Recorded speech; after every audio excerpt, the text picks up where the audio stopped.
ఉల్లి ధరకు రెక్కలొచ్చాయి. కోస్తేనే కాదు, చూస్తేనే కన్నీళ్లొచ్చేస్తున్నాయి. ఉల్లి ధర ఘాటెక్కడంతో జనం బెంబేలెత్తిపోతున్నారు. ప్రస్తుతం మార్కెట్లో ధరకు మళ్లీ రెక్కలొచ్చాయి. 10 రోజుల క్రితం 20 రూపాయలున్న ఉల్లి ధర ఇప్పుడు 40కి పైన పలుకుతోంది. ఇక అధిక రేట్లతో బ్లాక్ మార్కెట్కు తెరతీస్తున్నారు వ్యాపారులు.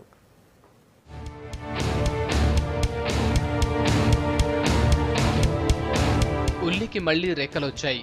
వ్యాపారులు ఇష్టారాజ్యంగా వ్యవహరిస్తూ ఉండటంతో మార్కెట్లో ఉల్లి ధర పైపైకి పోతోంది. వర్షాభావ పరిస్థితుల్లో రాష్ట్రంలో ఉల్లి విస్తీర్ణం తగ్గటం, మహారాష్ట్రలో వరదల కారణంగా పంట నష్టపోవడంతో ఉల్లి ధర కన్నీళ్లు తెప్పిస్తోంది. 10 రోజుల్లో ధర డబుల్ అవ్వటంతో ఉల్లి కొనాలంటేనే భయపడుతున్నారు జనం.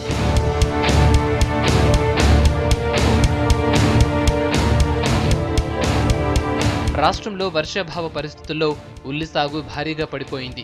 10,000 ఎకరాల్లో ఉల్లి సాగవుతుందని భావించినా 2,500 ఎకరాల్లో మాత్రమే సాగు జరిగింది. ఇక ఉల్లిని పండించే మహారాష్ట్ర నుంచి కూడా సరఫరా తగ్గిందని చెబుతున్నారు అధికారులు. డిమాండ్కు తగ్గట్టుగా సరఫరా లేకపోవడంతో ధరలకు రెక్కలొచ్చాయంటున్నారు.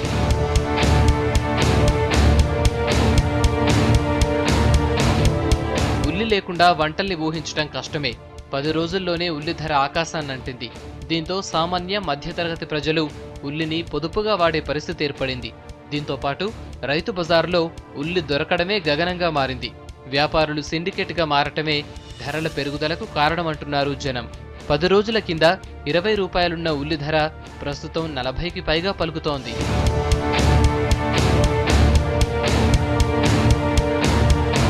ప్రభుత్వం పౌర సరఫరాల శాఖ ద్వారా నేరుగా ఉల్లిని కొనుగోలు చేసి రైతు బజార్ల ద్వారా వినియోగదారులకు అమ్మాలని కోరుతున్నారు జనం.